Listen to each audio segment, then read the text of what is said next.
Welcome. Yeah, thanks for the very warm introduction, Milan. And thanks for having me here today. It's a true pleasure to give a talk in the COMET webinar. And in this talk, as Milan introduced, I'm excited to share some of my recent research focusing on seismic and volcanic hazards using satellite radar interferometry. And I look forward to exchanging ideas with all of you. As we know, natural hazards have significant adverse impacts on the environment in which human builds community.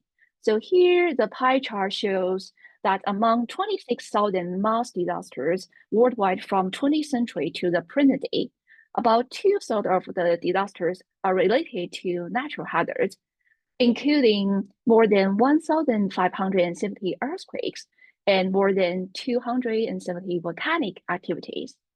And these images here highlight several large earthquakes that occurred over the past 2 decades, along with some recent powerful volcanic eruptions.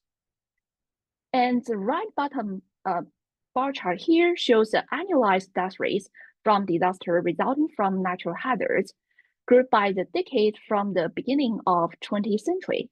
So in this figure, we can observe a decline in the number of deaths from climatologic and hydrologic disasters attributed to drought and flood, showing as the blue and yellow color here.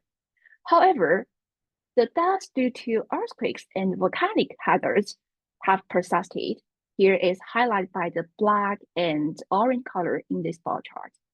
So these seismic and volcanic hazards are initiated and developed below the Earth's surface, so making the direct monitoring really challenging for us.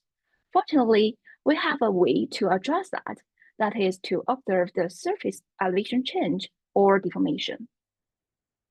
And using InSAR, we can measure the round-trip distance from the satellite to the ground in the unit of the radar wavelengths, and change in that distance between the time of 2 radar images were collected to show up as the phase difference. And on the right-hand side figure here, for example, change in the radar signal are showing as a rainbow color fringe, reflecting the ground uplift pattern of the South Sister volcano in the United States. And by monitoring this surface deformation linked to the seismic and volcanic hazards using InSAR, we can gain insights into the process occurring beneath the Earth's surface, and so help us to improve our ability to forecast these hazards in the future. So in the following part of this talk, I would like to introduce 2 recent studies that I have done to demonstrate the applications of InSAR to understand the seismic and volcanic hazards individually. Regarding the seismic hazards, although we know broadly how and where earthquakes happen, we are often surprised by the earthquake that occur in unexpected areas and its complexity. A good example is the 2016 magnitude 7.8 Kakura earthquake occurred in New Zealand, which ruptured a network of more than a dozen faults. And the lifted hand figure here is an analog to InSAR interferogram showing the line of sight ground motion during the earthquake. And each color fringe here corresponds to 11.4 centimeter of deformation.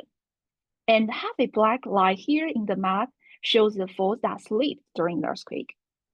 And the right-hand side figure shows the best fitting slip model for the earthquake, including slip on the subduction interface and at least 12 major faults. And this result shows that the fault rupture also jumped, with the trigger fault slip occurring at a large distance from the initial ruptures. This is also a very good example showing that studying the previous seismic events, including the size, exact locations, and rupture process, is very significant for us to understand the overall earthquake process. As past earthquake represents the areas where the strain has accumulated up to an seismic rupture, the region that had earthquake before is likely to host them in the future. So these previous earthquakes events very essential data for us to assess the seismic hazard. And alternatively, although the earthquake happened within a very short period, stress does accumulate on a fault in long intervals. According to the raised elastic rebound model of earthquake, showing as this top right figure, elastic strain accumulates over a long period between two earthquakes, known as the interseismic period. And the profile A here is stress when the earthquake cycle begins, and then it's gradually distorted as the interseismic strain is accumulated over the next 200 years. And then when a breaking point is reached, a sudden rupture occurs, which is an earthquake. So therefore, measuring the build-up strain on the fault is another essential data for us to assess the seismic risk, as the long-term strain accumulation can eventually lead up to an earthquake. And here, the bottom left figure shows the second invariant of the strain rate based on the measurements from over 22,000 GNSS sites around the world, where we can observe that the strain is mostly localized along the plate boundaries. However, distributed over such a wide area, the resulting strain rate map is relatively in low spatial resolution for most of the region. So to address this, by incorporating the InSAR measurements, we can derive a more high-resolution strain rate map for seismic hazard assessment, which here, the bottom right figure shows the strain accumulation for the Tibetan Plateau and surrounding region using InSAR integrated with the GNSS data, in which we can find that the strain is mostly localized along several major faults, including the Artinan fault, the Kunlun fault, and the Shenhui fault.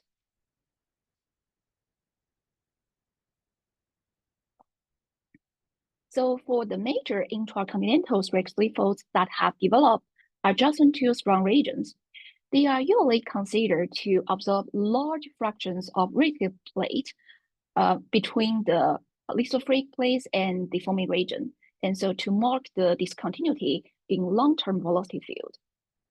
The North Anatolian fault in Turkey, here showing as this left-hand side figure, near the relatively strong oceanic lithosphere of the Black Sea, is such a case where the strain rates derived from the Sentinel 1 and GNSS data shows little variation along the entire length. Also, the strain rate along the San Andreas fault system in California of United States is concentrated along the single trace when the fault goes around the Central Valley. And in this study, the Artinan fault is also a major strike-slip fault over the northern Tibetan Plateau with a length of 1,600 kilometers. Tectonic processes in this region are not fully understood, and debate about how the continental deformation accommodates this Indo-Asia collision still continues. And according to the USGS earthquake records, no major earthquake than magnitude 7 has occurred here following this 1932 magnitude 7.6 trauma earthquake. However, the long straight segments of the Artinan fault are capable of sustaining the super shear speeds over this significant distance, so suggesting for the potential of the large damaging earthquake over this region. And bumping to the region-term basin, the Artinan fault was also thought to have localized strain in a narrow in previous study. However, these studies do not provide us an overall picture of the strain accumulation along the fault. So here is a figure shows the published slip rates estimates of the Artinan fault plotted against the longitude, which has gaps in strain estimates across several sections, and also show the discrepancy between the geologic measurements, here shown as the black areas, and the geodetic measurements, shown in red areas. And this difference could result from the measurement uncertainty, or possibly indicate a secular change in fault slip rates over varying timescales. So far, it is still unclear for us that how much of the total strain across the artisanal fault is concentrated at the fault itself and how much is more broadly distributed.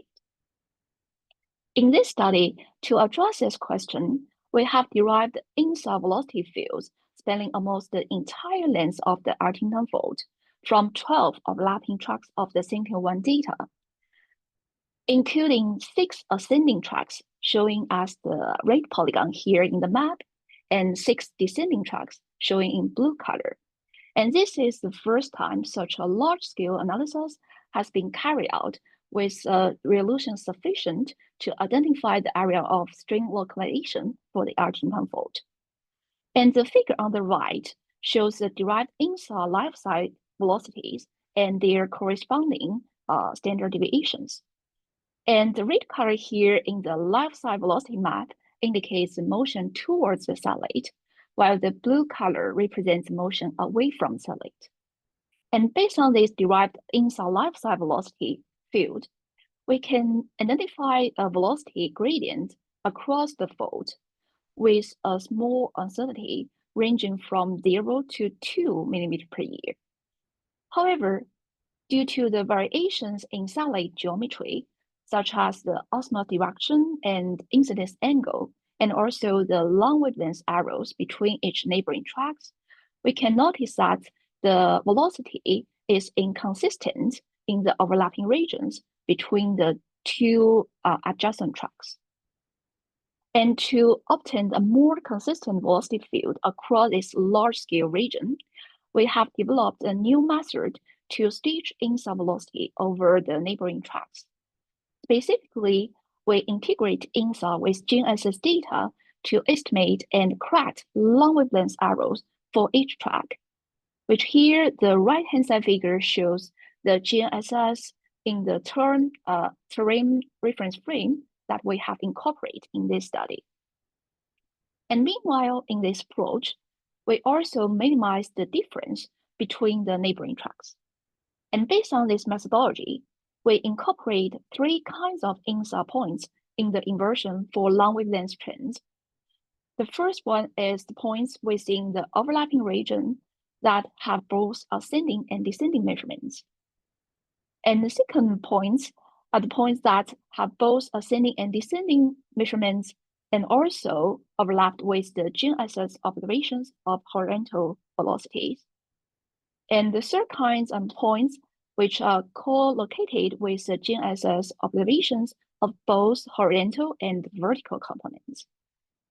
And constraints from the category A points can minimize the velocity difference between the neighboring tracks, while the later 2 points B and C can reference the InSAR to the GNSS reference frame, that is the terrain reference frame in this study. And in the inversion, each horizontal GNSS point can provide 1 extra constraint in inversion, and each GNSS point with the vertical component can provide 2 extra constraints for inverting the factors of the linear planes for each track.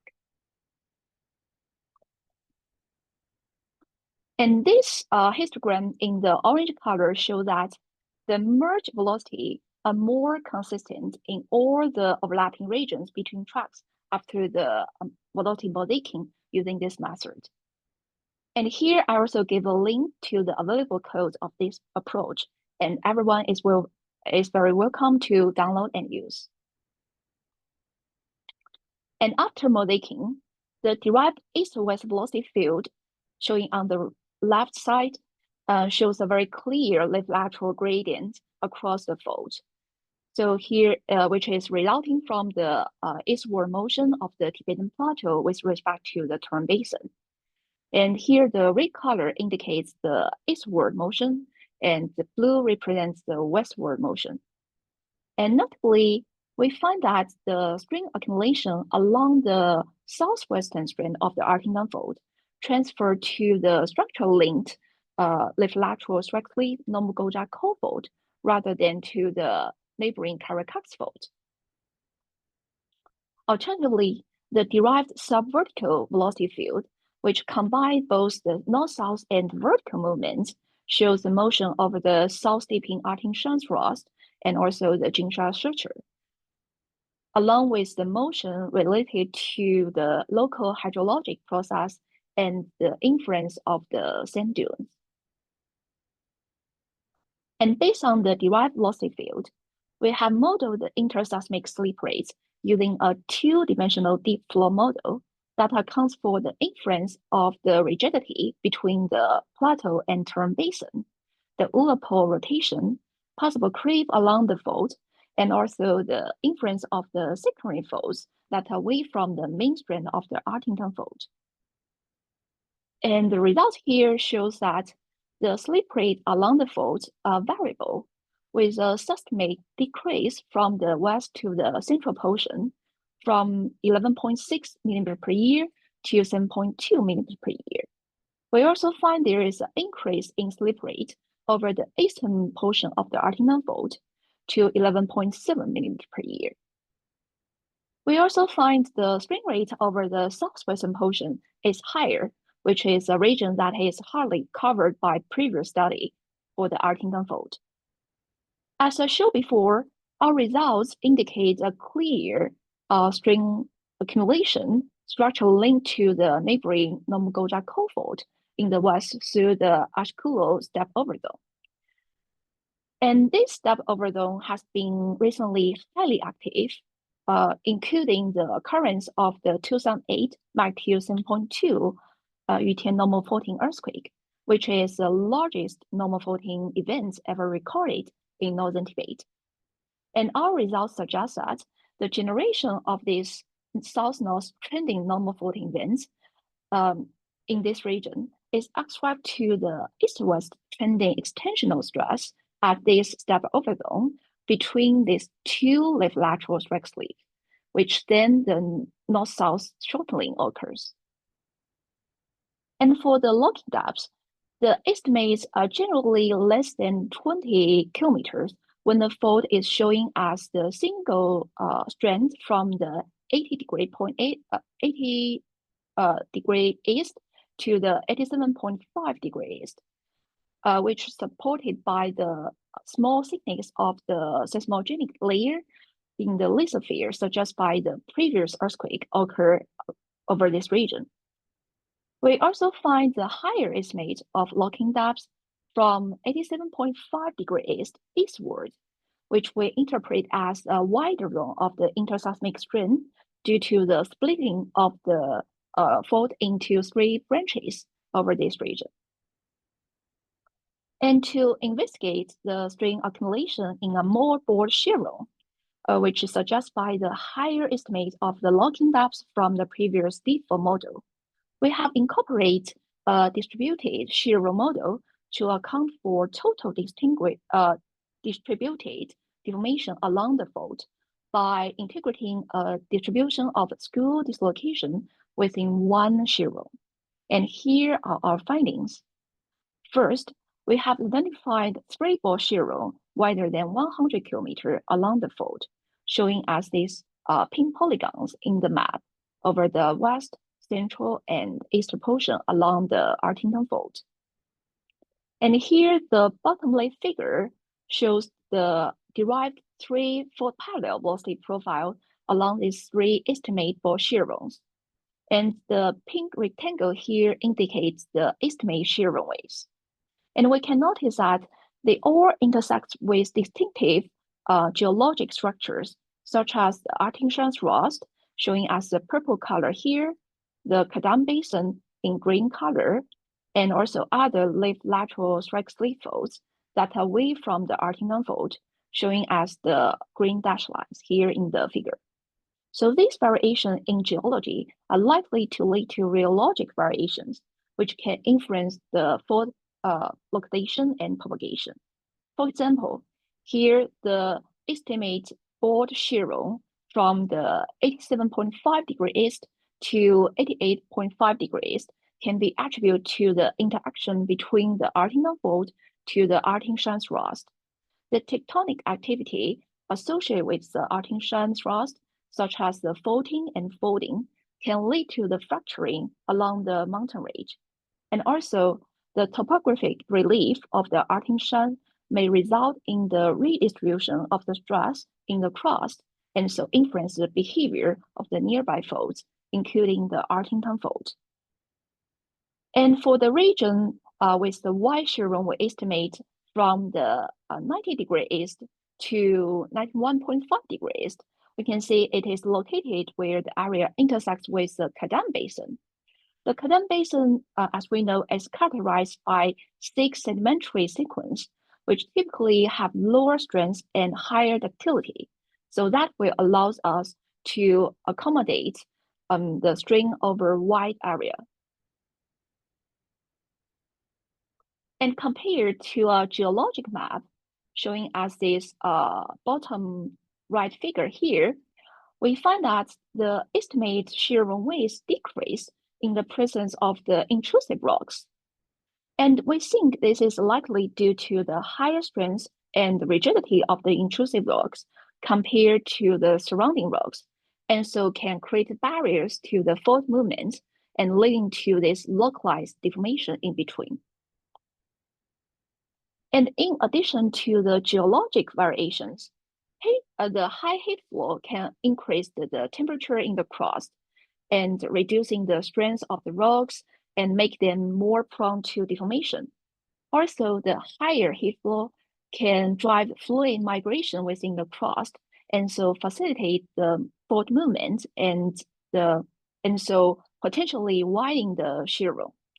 So here, the map shows the heat flow distribution in continent of China with the relatively higher heat flow matched with the Y shear zone we estimate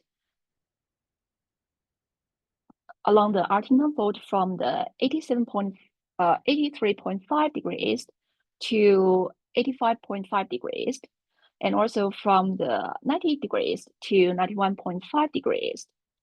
And the figure also shows relatively high heat flow over the Western Kadam Basin, and this can further facilitate the distributed deformation along both shear zone, combined with the effect of the Kadam Basin's geologic characteristics. And by comparing the estimate from the deep fault model, showing as the green bar chart here in the figure, which represents the strain concentrate on a single primary fault, and to those from the distributed shear zone model, here showing as the blue color, which accounts for the total deformation, we can find that the strain is largely accommodated by the nearby subparallel faults instead of the main strand of the Artington fault in this region. And also, the result shows that the strain is distributed over 53% of the fault length, here represented by the light gray areas, which is larger than the proportion of the length where the strain is concentrated at the main strand of the fault. So this indicates that a significant proportion of the relative plate movement is actually absorbed by the subparallel faults near the main strand of the Artington fault in this region.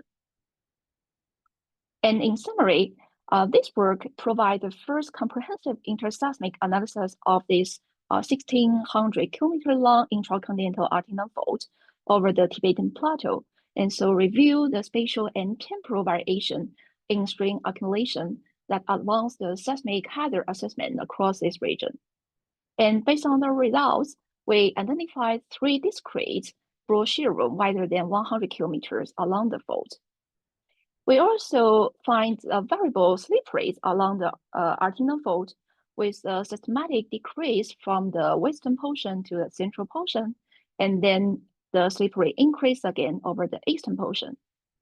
We find that the slip rate is greater than 0.2 microstrain per year over the southern western portion, suggesting a greater seismic risk in this region compared to the other sections of the Artington fault.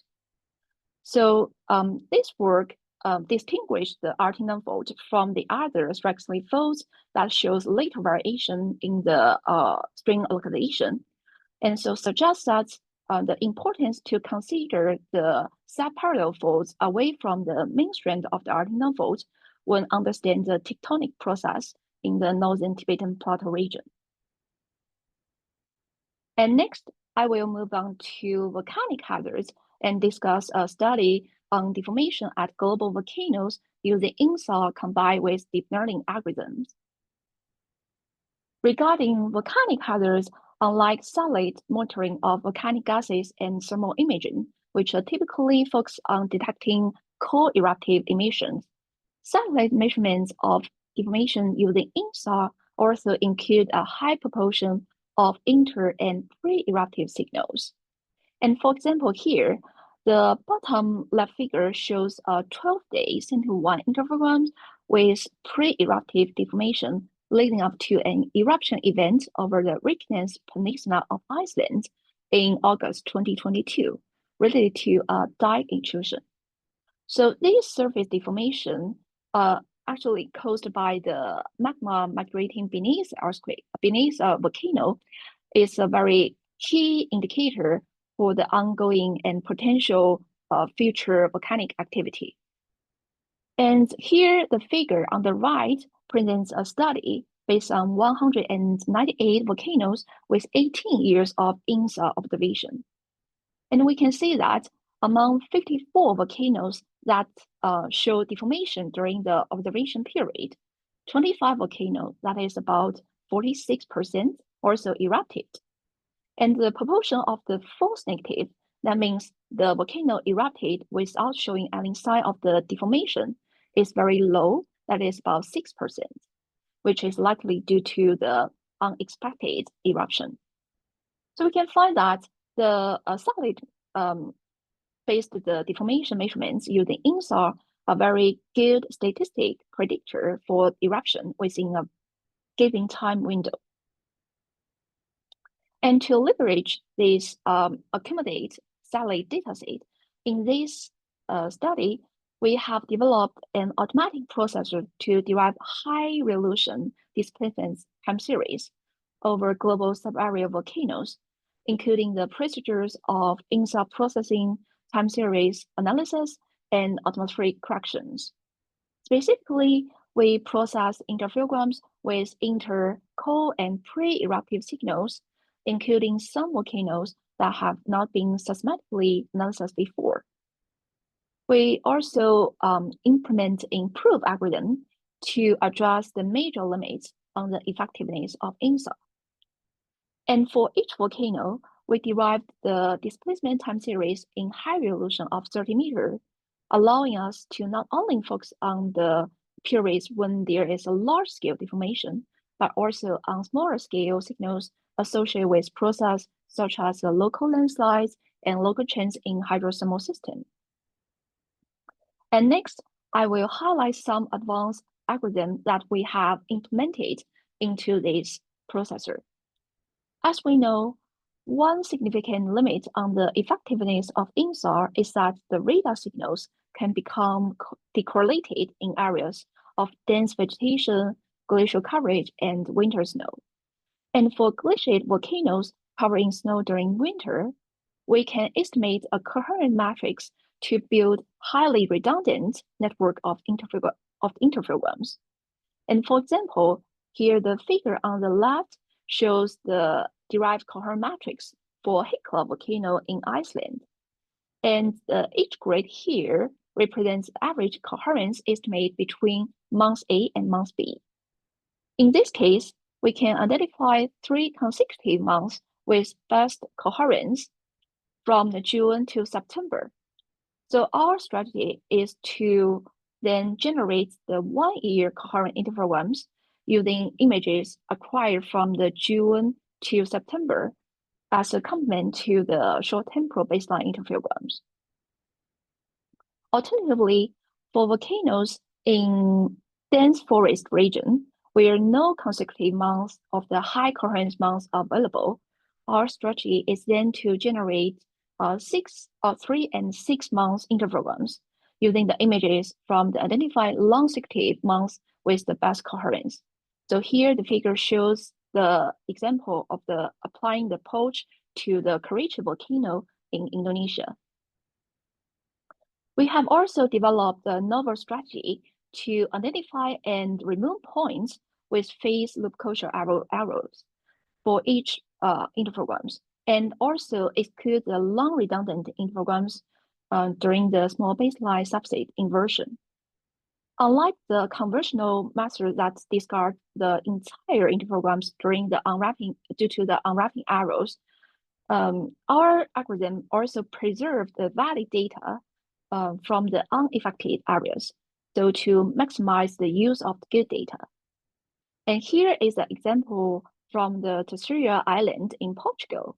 So we can see that using the conventional phase closure arrow check approach, the signals over the incoherent areas get lost, and also the root mean square uncertainty is quite large compared to the velocity magnitude.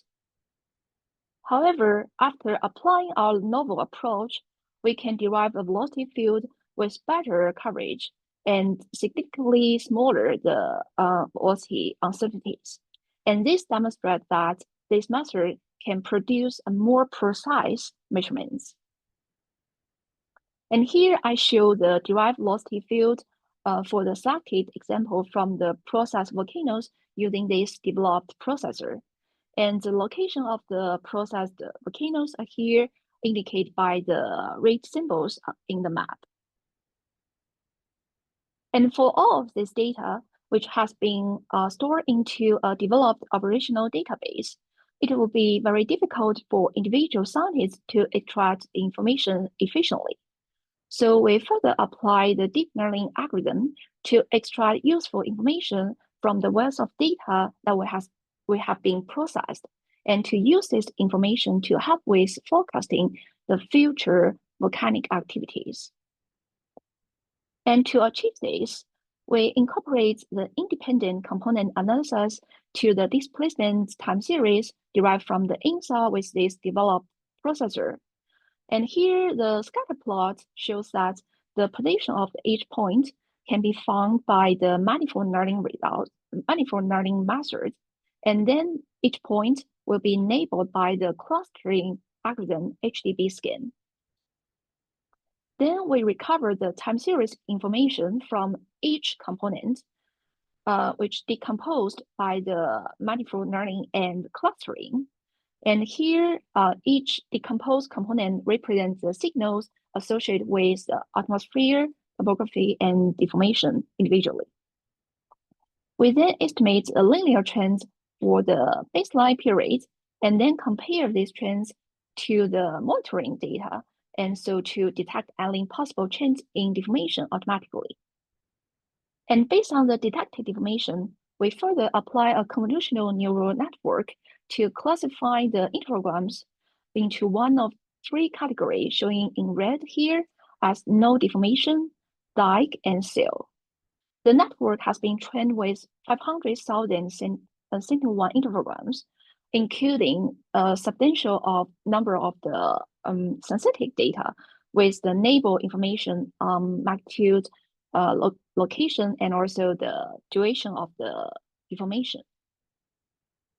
And here is a case study for Novato Chilean volcano, which is one of the most active stratovolcanoes in central Chile.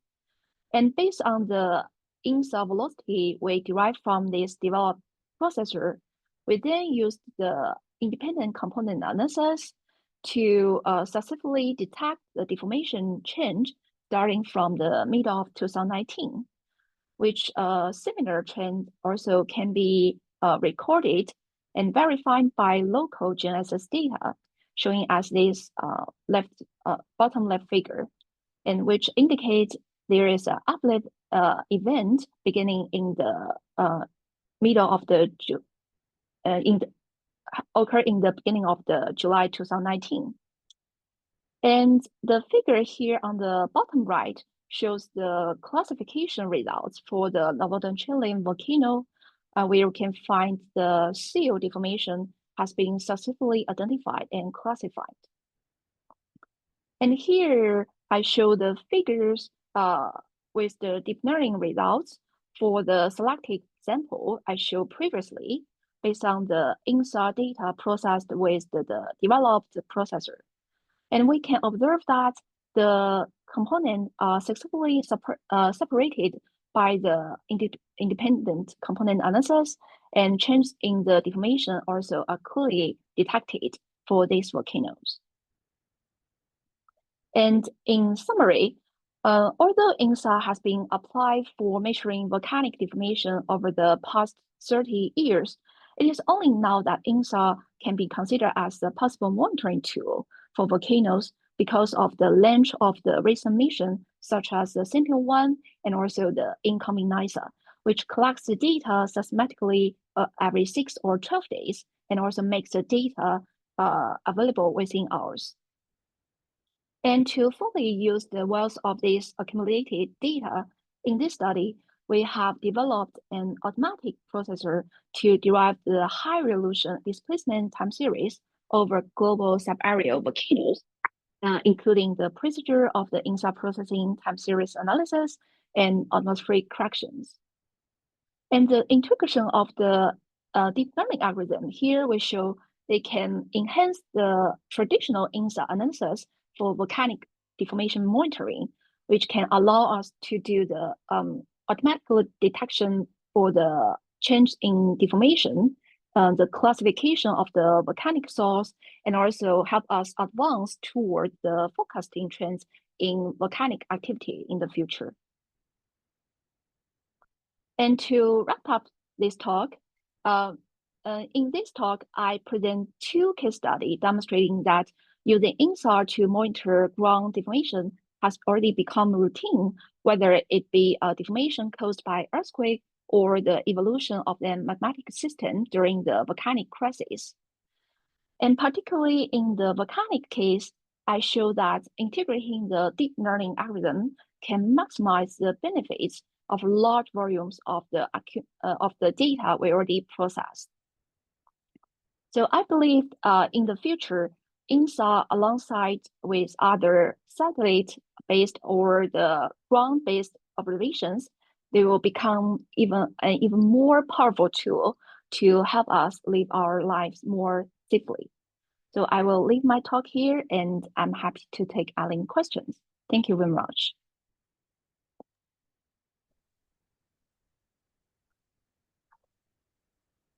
Great. Thank you very much, Lin. That was very inspiring talk, I would say. Very informative talk. And that's not only my opinion, we already received a couple of questions, and I very much believe there will be much more. So without much more hesitation, I will read them up. So first question is from Taimur Hassan. Actually, a double question. First, is InSAR data readily available, such as in Santorini Island, Greece, there are large earthquake swarms? And the second question, how can we model or locate the earthquake swarms with the help of InSAR data? Yeah, so for using the InSAR to measure the earthquake swarms, it will be sometimes limited by the magnitude of the signals, and if we have the long accumulated data from the last past decades, like the Sentinel-1, we'll have 10 years data already accumulated. So this data are all the free and open source. So I think it's for measuring the earthquake swarm, the time series will really helpful. And specific to the Santorini Island, Greece, I'm not sure if there is any kind of published results about that. I think I would suggest to have some the literature review on this region, and then to check if there is any possible data already available.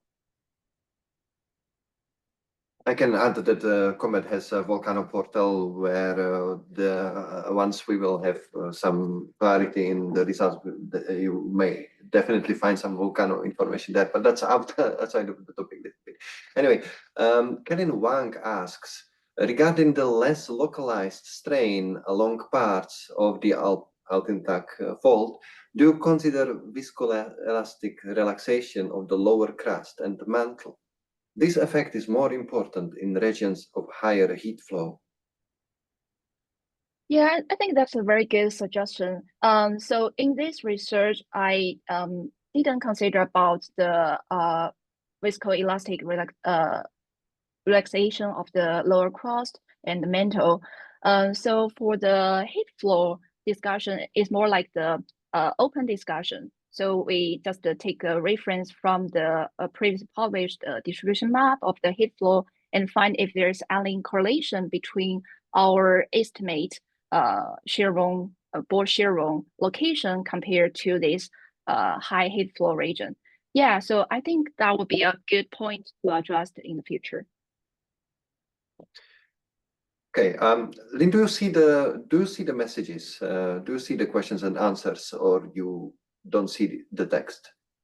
Oh, I see the Q&A panel. So you can see the warm greeting from Muhammad, and I will jump to the question. So for the first section of the presentation, could I ask about what is the difference between your line of sight decomposition theory in a Nature paper with the literature like VELMAP applied by Weiss et al. 2020 or similar method of Chio et al. 2022?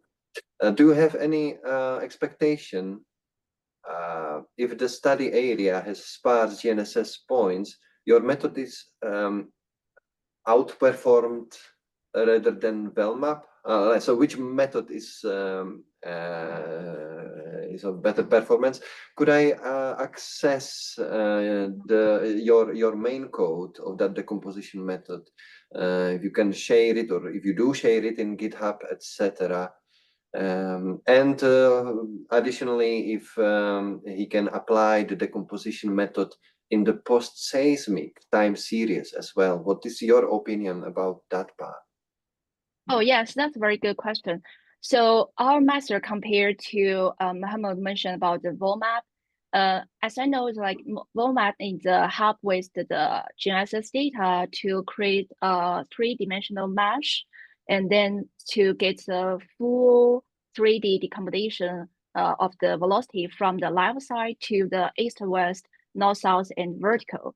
So the method I just present is more about like when there is a sparse GNSS point, that is, we do not have the very dense GNSS measurements, can interpolate the north-south, and then so in that case, we can kind of like, because in the method, we decompose the velocity not into the 3-dimension, but like 2-dimension. So here in the Artintanfold case, because we are more care about the fault parallel velocity, so we use that to decompose into the fault parallel velocity field, and also the velocity combined with the other 2 dimensions. So I think this method is it's a very good use for the region, as Mohammed mentioned, when there is a sparse GNSS point. And if you have a dense network of the GNSS in your specific region, I would suggest like you can also interpolate the north-south from the GNSS, and then to combine with our method, and then can achieve the full 3D velocity decomposition. And the codes for this method are open source and available in the GitHub. So you can find the link in the slides. And for the post-seismic time series, I think is also applicable since it just imagine there is if there is a GNSS overlap with your InSAR, to reference the InSAR to the GNSS reference frame. Yeah, so I think it can also be applied to the post-seismic time series as well. Obviously, with the less dense network of GNSS, the situation will not be that good. What's your opinion about a smaller amount, like very sparse GNSS network, and using your solution? Yes, so for in our inversion of this method, the GNSS data provides the extra constraints to estimate the linear tenor of the each track. For example, so we remove the 2D ramp from the each track. So we just need the number of the GNSS data is larger than the model parameters of this linear tenor, and then can achieve the good inversion with this method. So we not really require a dense or distributed GNSS network in this method. We just need some of the GNSS data overlap with the InSAR. Thank you. Matt Cleve says, great presentation, very informative and interesting methods you have developed. Thank you. For the InSAR stitching of adjacent tracks, how do you apply this? For example, do you use the LigSpace process first and then do the stitching? And Matt says that he's sure to check out your GitHub code. Thank you for your question. Yes, so for stitching the adjacent tracks is also one of the function using this developed method. So as I mentioned, we have the points within the overlapping region that both have ascending and descending measurements, and that will help us to minimize the difference between each neighboring tracks. And so for this study, I didn't use LigSpace, I use stamps instead to derive the velocity field. But I think it's similar for the LigSpace. You will have the velocity field derived from the time series analysis first, and then you do the station for the neighboring tracks. Yeah. Thank you. Haldor Gerson asks, at the AT fault, okay, Altentak fault, does the strain localization to different parallel faults lead to zones of local compression and extension? Are there geologically and or seismological observations to support this? And I would say, so it's like we're trying to find the geologic evidence to support our findings. So what we find so far is some of the from the geologic map we just show in our slides, that is showing the match with the some specific rocks that is matched with the location that we estimate as the ball zero from our results.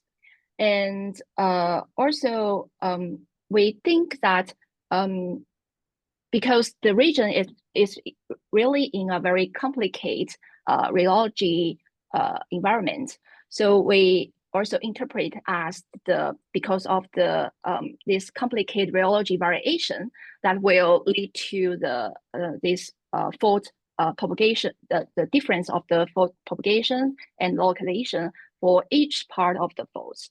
Yes, and if you know any kind of like extra evidence for supporting this, I would be very happy to discuss about that. Okay, so the time passes very fast, so there are just the last two questions, and I think that one of them can be pretty fast, I think. So just what is the minimum threshold of line of sight that your deep learning model could distinguish for true positive signal, e.g. not classified as atmospheric noise, etc.? Can you comment on how do you understand this question, the minimum threshold of line of sight that the deep learning model could distinguish for true positive signal? So the deep learning model, not sure if you talk about the independent component analysis or the CNN network. If it's for the independent component analysis, So there is no like the minimal threshold for the line of sight, but because we use that to kind of separate the mixed source we derived from the InSAR to the more clear and separated component related to each different source. And I would say that like if the source is very mixed and with a large uncertainty, we can kind of like increase the number of the decomposed components to trying to make a clear decomposition from this mixed and blended source that we directly get from the InSAR. And for the classification, because our classification is based on the accumulative displacement we directly get from the InSAR, so there is no like the minimum threshold for the line of sight velocity, which we during our processing. Thank you. Final question, last one. So by Soan Nak. In this study, the CNN is used for prediction purposes. What about the other machine learning model performance? Is there any other model which performs similar, if not better? Yeah, so in this study, we so far only tried with the CNN. So probably we can compare with the other machine learning model in future.